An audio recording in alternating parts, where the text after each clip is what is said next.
Hello everybody, welcome back to my channel. My name is Alicia and thank you so much for being here. So this is the second installment of the mid-year freakout book tag. I had filmed the first 10 questions and the video was already getting so long because I just like to talk about books. I apologize. So I decided to just post that one, and then here I would answer questions 11 through 20 because there's 20 questions, and if I spend 3 to 4 minutes per question, I mean, we would be here for a while, which I love me some long form content, but I know not everybody else does. So we're here to answer the second half of the questions. If y'all want to watch the first half, please go ahead and be my guest. I have read, if you wanted a little bit of an intro, if you didn't watch the other video, I've read 49 books so far this year. I am filming this on July 7th, 2024.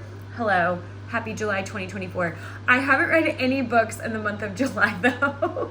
Too much has been going on. But I did read 49 books from January 1st to June 30th. And I mean, I talked about the first 10, or I don't know, of the 10 questions. I talked about 10 books in that video. So now let's get into question number 11, a book that made you happy. And that would have to be a book that I read in January on my Kindle, and it was Harry Potter and the Sorcerer's Stone. Please don't laugh at me. I am in my 30s, but I have just started reading these books, and as of July, I've read 4 out of the 7 Harry Potter books. Oh my gosh, I have loved them so much. They have made me so happy. I didn't know I could be a Harry Potter fan. This book, the first one, they're all free on Kindle Unlimited if you're in the United States, by the way. But the first one's got over 10 million reviews across Amazon and Goodreads. And it has, between a 4.5 and a 4.8 star rating. I think I'll put it on the screen. I gave the book 5 stars. It made me so happy. I just love that book. I love it so much. Amazon says it has around 350 pages. I think it has really around 400. Amazon is wrong a lot when it comes to these Harry Potter books. That 4th book, Amazon said it had 301 pages. It had almost 800. So take that with what you will. I want to say it has around 400 pages though. And it came out 27 years ago. It came out in June of 1997. I'm 37 years old, so I was 10 years old when this first book came out. And it just, it makes me so happy. I'm such a Harry Potter fan now. The very first book is about Harry finding out that he's a wizard and that they have a spot reserved for him at the Hogwarts School of Witchcraft and Wizardry. If you are a boy, you are a wizard, and if you're a girl, you're a witch. And this is where he meets Hermione and Ron and just all the shenanigans that they're gonna get into. Rubeus Hagrid, oh, we love Hagrid. I love that book. And it's called Harry Potter and the Sorcerer's Stone. There is a stone that, if fallen into the wrong hands, could make this one evil person immortal and undefeatable. So Harry is there to try and help out. He gets himself into a lot of situations, and it's not cheesy. I swear, I know this is young adult fantasy, but adults can read it and be so into it. And I just love the book, and I love the series so far. I really need to start book number 5, but yeah, a book that made me happy, Harry Potter. Also, I started my YouTube channel in February of 2024, so I have vlogged a lot of the books that I've talked about. Not this one, because I read it in January, the Harry Potter book, but Harry Potter 3 and 4, I did vlog those. They are on my channel. Hello everybody, happy July 8th. Okay, question number 12, most beautiful book that you've bought or received so far this year. And that would have to be a book that I read in June, Pineapple Street by Jenny Jackson. I'm accidentally matching this book right now. That was not intentional, but is this not stunning? I am so obsessed with the way this book looks. It's one of my display books on my bookshelf, because a lot of my books I just put in, you just see the spines. This one is on display. It is so pretty. I just read it last month and I gave it 5 stars unexpectedly. This is a literary fiction, and I'm pretty sure I've only read 2 lit fics this year. The Vanishing Half that I gave 4 stars, and then Pineapple Street that I gave 5 stars. Oh, this is not so pretty. This came out last March of 2023, so a year and a half-ish ago, a little less than a year and a half ago. And when I read the synopsis then, I wasn't into it. I just thought the cover was so pretty and I wanted it, but I didn't buy it. I did not give into my overconsumption. But then this year, I don't know what came over me. I was reading the synopsis again because it popped up on Amazon, and I thought, yeah, I want that book. I want to get that book. And yeah, like I said, I unexpectedly gave it 5 stars. It is about a family that lives on Pineapple Street in New York City. It is about generational wealth. It is this book. These people they're so rich. But remember, it's a literary fiction, so there's not a whole lot of plot. You're just following their day-to-day lives. And there's tiny little twists here and there. Sometimes something will hit you at the end of a chapter, but I was so into it. I had no idea that I would be so into it. It's just so pretty. Look at that. But there is an older sister named Darlie, and she gave up her inheritance and her job for motherhood, and she thinks that she gave up too much. And then there's a middle-class girl named Sasha. Sasha has married into that family, into Darlie's family, and she feels like a complete outcast. And then the baby of the family is Georgiana. She is sisters with Darlie, and she has fallen in love with someone that she can't have. And it just, the mom and dad are also in this book. They make a ton of appearances. They're the ones with all that wealth. And again, it's generational wealth. So it's not even them that originally made the money. And then the middle class girl, Sasha, she's married to the brother of the family. His name's Court. This was such a good book. I loved it so much. I don't think it'll be for everybody. I'm just throwing that out there. But again, just the most stunning book. Also, if you want some stats on this book, it's got over 195,000 reviews across Amazon and Goodreads, and it has between a 3.6 and a 4.0 star rating, but again, 5-star book for me. Oh, and it's short. Amazon said it has 315 pages. That's including acknowledgments and whatnot at the end. This book has 301 pages, at least for the hardcover edition. So easily bingeable. I vlogged this on my channel. I think it took a couple of days for me to finish it, but I think you could definitely get through it in one day. Question number 13 is, what book do you need to read by the end of the year? And that would be Riley Sager's book, Home Before Dark.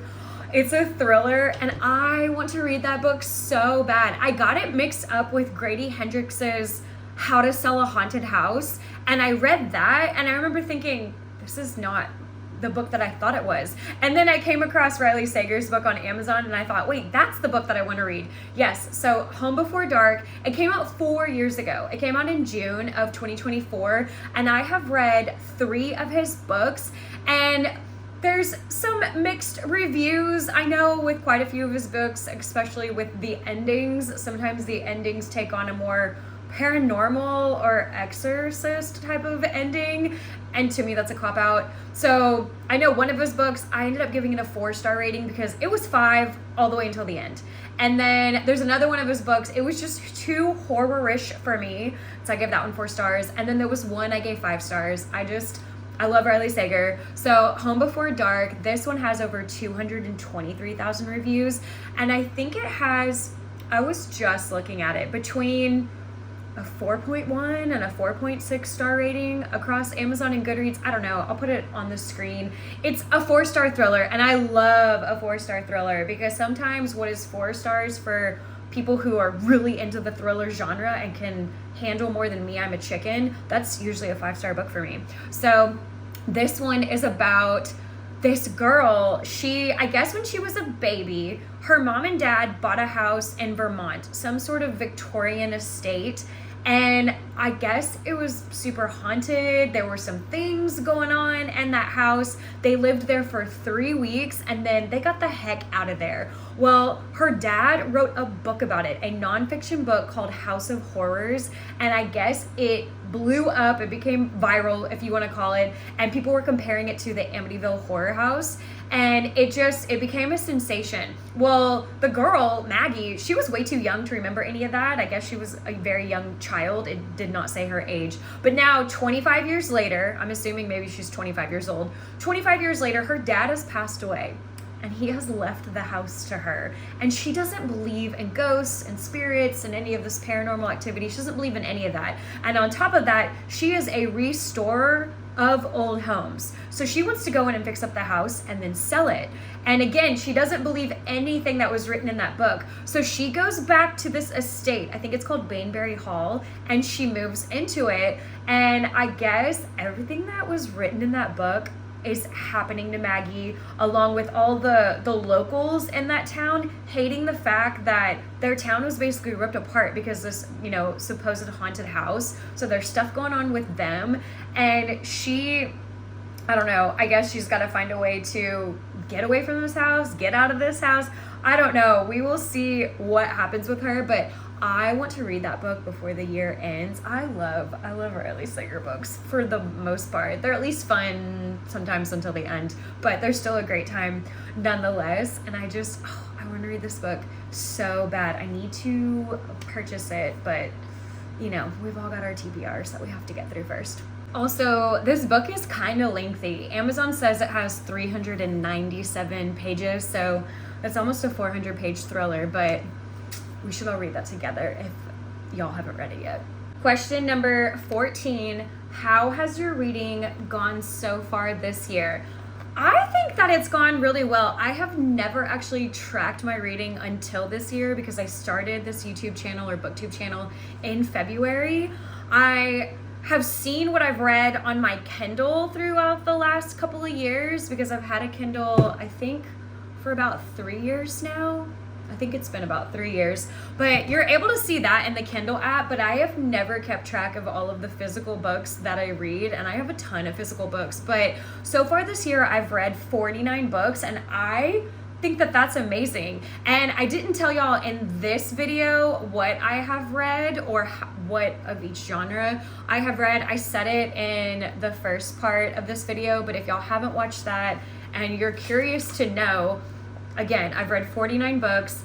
It's 1 political satire, 1 science fiction, 1 American classic, so a classic, but depending on where you're watching this, it's an American classic, 1 manga, 1 dystopian, 2 literary fictions, 2 women's fictions, 2 murder mysteries, 3 historical fictions, 3 cozy mysteries, 9 thrillers, 11 romances, and 12 fantasies. So I think that's great. I think I'm doing really well. I mean, obviously my top books are going to be thrillers, romance, and fantasies.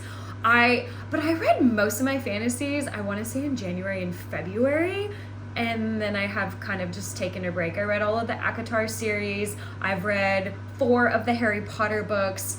And then I read a couple of random fantasies in between that in the beginning of the year. And then I sort of got burnt out on fantasy books.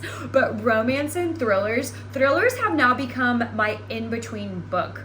I'll read a literary fiction and then I'll read a thriller. I'll read a romance and then I'll read a thriller. Because one of the months, I want to say it was April of this year. I think it was in April when I went into a really big book slump. I mean, I still read 7 books, I think, in April, but I was in such a slump. And going back and looking at what I read, I was not putting thrillers in between those books. I was reading a literary fiction and then a women's fiction and then a romance. And and then I think I read a YA science fiction. I don't know. I was so slumpy that month. But when I started reading thrillers again, they were just getting me so pumped up. And I thought thrillers will be my in-between book. But again, as far as how I think my reading year or my reading goals are going, I think they're going really well. For 49 books, I'm into that. I didn't know that I could read 100 books in a year. I mean, shoot, 1 book a week is 52 books and I'm at 49. So I don't know, maybe I'll set my goal to 100. I honestly didn't even have any reading goals this year.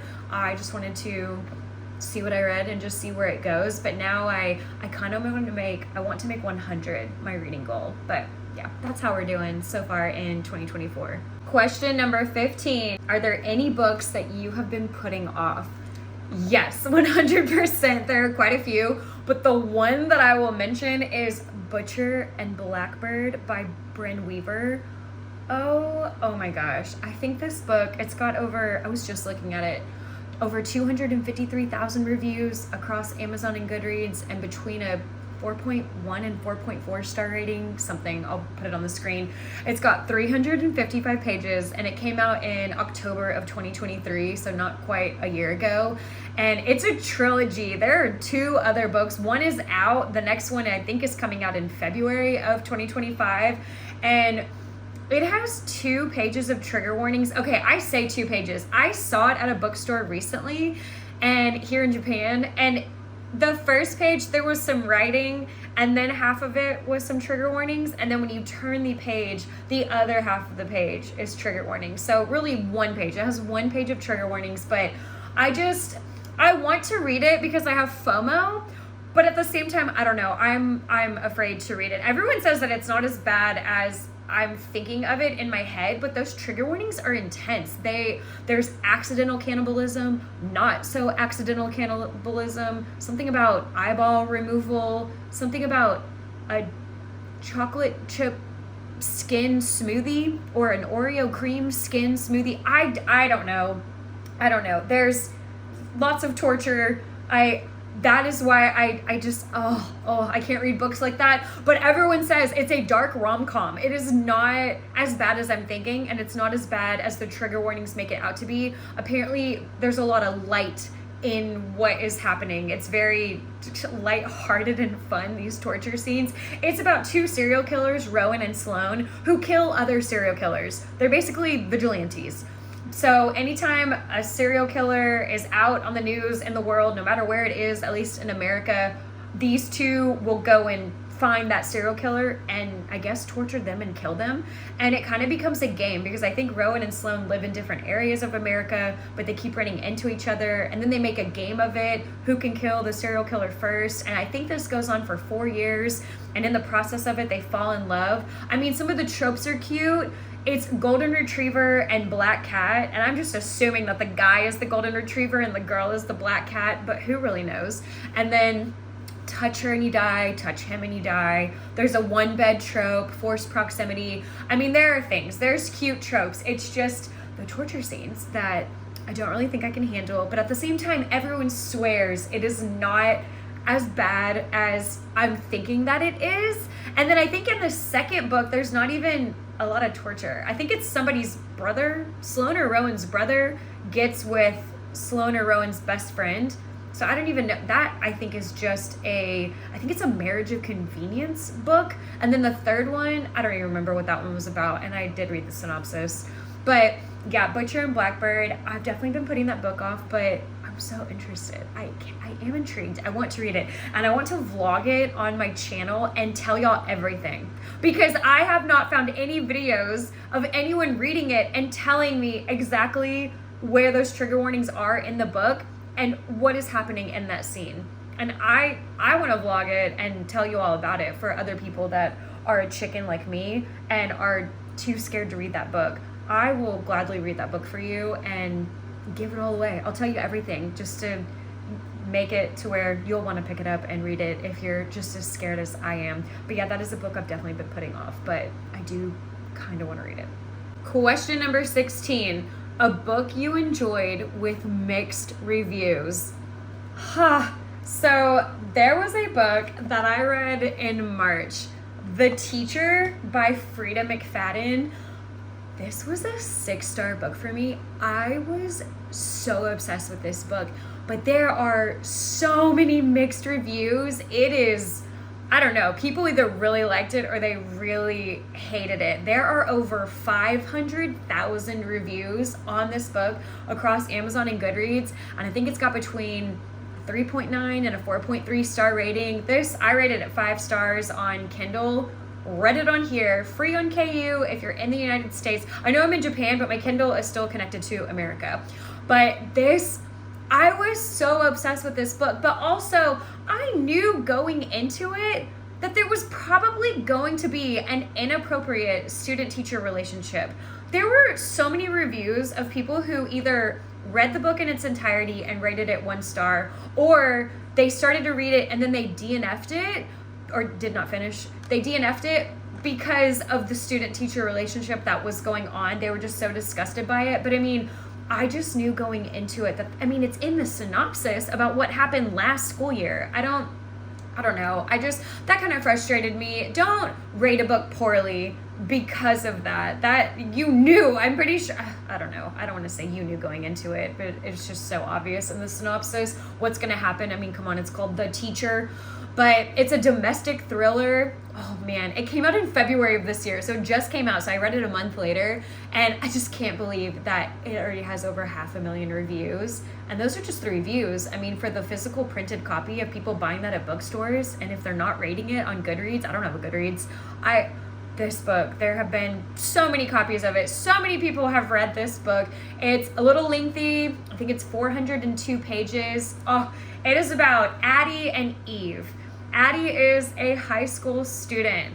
There was an affair that happened last year between her and a teacher, and that teacher got let go. So there's a lot going on with Addie. Then you have Eve. Eve is a math teacher at the high school where Addie attends. And Eve has her own things going on. She also was really good friends with that teacher that was potentially framed by Addie. Addie is a liar. She can't be trusted, but there's more going on with Addie. And if it gets out, it could ruin her. And so she will do anything to make sure it doesn't get out. Well, Eve starts to suspect some things, and it just, I don't really want to say too much after that. It was so good. Oh my gosh, this book was so good. I vlogged it on my channel. I loved this book. I loved it so much, but it has some very mixed reviews. People, again, either really love it or they really hated it. This is a cozy mystery that's on here. But oh my gosh. Also, the book takes place in Massachusetts. It does not tell you in the book. I Googled this after the fact, and I said it at the very end of my vlog. The age of consent, the legal age of consent in Massachusetts is 16. And I know that's disgusting. I know. I am a high school special education teacher, or a former one, and I was in America before I came to Asia. But that's disgusting, but it is legal in Massachusetts. So I'm just throwing that out there. Yes, it is inappropriate for a 16-year-old student to get with their teacher, but it is not illegal. So I'm just saying. Also, this book had, for me, it had so many twists and turns. It kept me so entertained throughout. And then the epilogue, my jaw was on the floor with the epilogue. And if y'all haven't heard about that, where have you been? Because that's all anyone talks about. Even if they hated the book, I have not heard a single person say anything bad about the epilogue. Even people who disliked it said, oh my gosh, but that epilogue got me. Did not see that coming. I could not believe it. But I think everyone should read this book. I thought it was so good. But just go in knowing that there is some inappropriate student-teacher relationships going on, and just take that with what you will. I know that is not okay in the real world. That definitely was not okay at the school that I taught at. We had so many professional developments about that. But this book, it was 5 stars. I mean, it was a 6-star book. Okay, the sun is going down, if y'all can tell. All right, number 17, a series you want to finish by the end of the year. Yes, so there was a book that I read in January. It was a dystopian, and again, it was free on Kindle Unlimited. It's called Grid by Tess Poppert, and y'all, it only has 5 reviews. That's it. Oh, no, it's a 5-star. It only has 4 reviews. 4 reviews across Amazon and Goodreads, but the total is a 5.0 star rating, and one of those is mine, and I'm the only one to have written a review. If you scroll down on Amazon, on the Kindle app, or on Safari or Google, you will see the one review is mine. Also, my little girl cat might walk into frame any second. But this book is called Grid. It came out in July of 2019, and it's got 238 pages. Again, free on Kindle Unlimited if you're in the States. There is a second book that just came out in May of this year called In Her Mind's Eye, but it is the second in the series, or in the duology, so If y'all want to read that one, you need to read the first one. I haven't read the second one yet. I want to, but I won't tell y'all what that one is about because I need you to read the first one first. But Grid was so good. And this is such a, I guess I want to say a new and upcoming author, but this book came out 5 years ago and I want everyone to read it. I gave it 5 stars. This book was so good. It's dystopian and it's about a princess, a thief, and a stranger. And they are trying to figure out what is going on with the power gap. I guess in the Attican Empire, the electrical grid has gone kaput. No one has electricity and they are trying to restore it. And they get into all of these, I don't know, messes along the way. And the book, it was so good and the banter is great. And that's what my review said when I actually wrote it's so rare if I write a review about a book. But oh my gosh, I loved it so much. The book starts off with Imogen being at her house, her childhood home. She's alone because all of her family, I think it's her mom, dad, brother, and sister, they're out and about. I don't know, they're somewhere in the city. And Imogen had other things to do, so she wasn't with them. And then she comes home and a thief kicks in her door and then he removes some painting on the wall. He knows that there's a safe behind that painting. He gets into the safe and he steals a bunch of papers and puts them in his messenger bag. And Imogen is just standing there, this princess, and thinking, what is happening right now? Who is this? Who just broke into my house? And then all of a sudden you hear this kaboom and it's her house going up in flames. It's on fire. And he's saying, we need to get out of here. We got to go. And she's saying, I'm not going with you. Who are you? And you just stole from our safe. What papers did you take? Give me those papers back. She doesn't even know what they are. And he just grabs her arm and says, we have to go. And they run into the woods. He pretty much drags her into the woods and they're watching from behind a tree. And then all of these creepy people in suits start going up to that house. And I mean, her childhood home is in flames. It is gone. And the thief is looking at her and saying, where's your family? Where do you think that they are? And she's just saying, I don't know. I had other things to do. That's why I'm not with them. But why is this happening to my home? And then he asks about any of her neighbors, if any of them have a car. And then he goes and hotwires a car, so they steal her neighbor's car.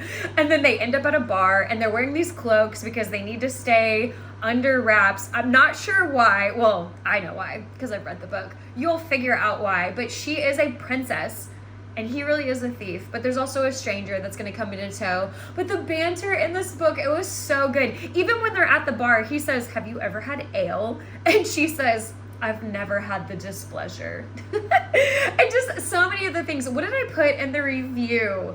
I can't remember. She says something along the lines of go to hell. And he says, can't. Hades has a restraining order against me. The whole book is like that. It is so funny. And even when they almost get caught at the bar, because I guess people are trying to find her for reasons that you'll figure out later, they're running. Her cloak kind of comes off of her face. People know that it's the princess. They're chasing her. He gets her in the car and he's trying to buckle her in.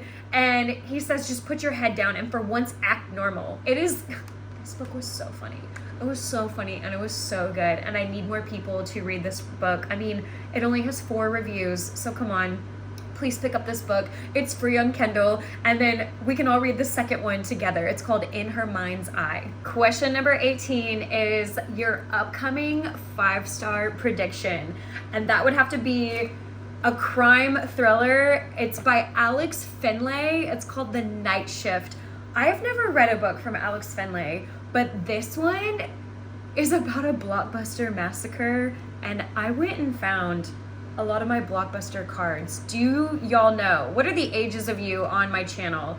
Do you know what Blockbuster was? This is where you could rent videos on VHS. One of these cards is from the 90s, one is from 2005, and one's from 2010. Blockbusters don't exist anymore. But that is what initially caught my eye, was it being a Blockbuster massacre. This book, I think it's got over 71,000 reviews, and between a 3.9 and a 4.3 star rating. I'll put it on the screen. I was just looking at it. And it's kind of short. It's 312 pages, and it came out a little over 2 years ago in March of 2022. And it is about... It initially takes place in 1999. So again, how old are y'all on my channel? Do you remember Y2K? Do you remember New Year's Eve 99? at the drop of the ball at midnight, it would be January 1st, 2000. And everyone thought that the computers were not going to be able to handle switching over from 1999 to 2000. It was a whole thing. People thought computers were going to blow up, planes were going to fall out of the sky.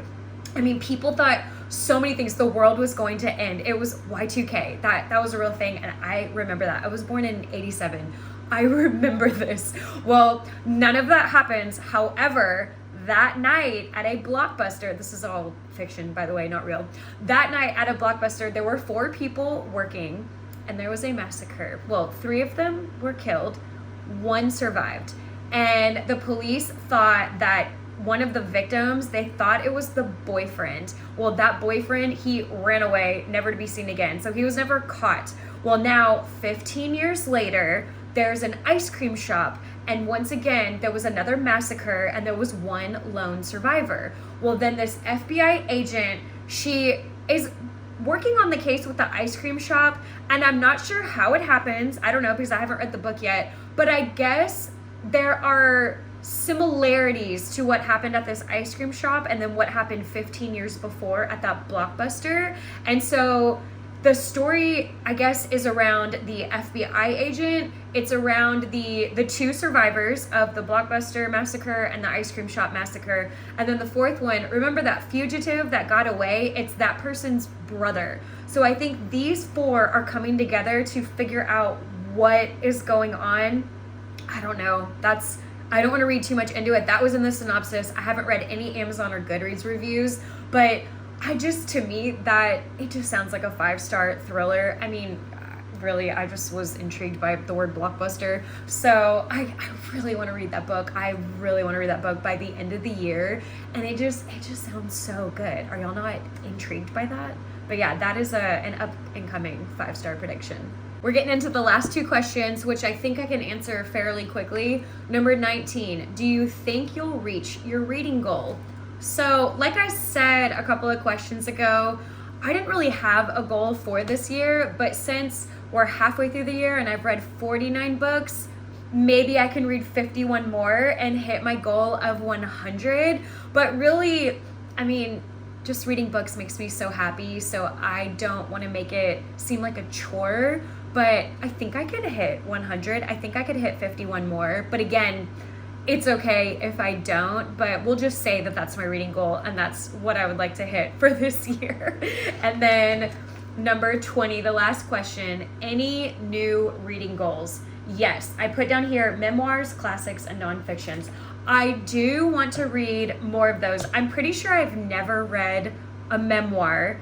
And then as far as an American classic, I've read 1 this year, and it was The Great Gatsby. And I think I read that in April when I was falling into my reading slump. But I gave that book 4 stars. That book was really good, actually.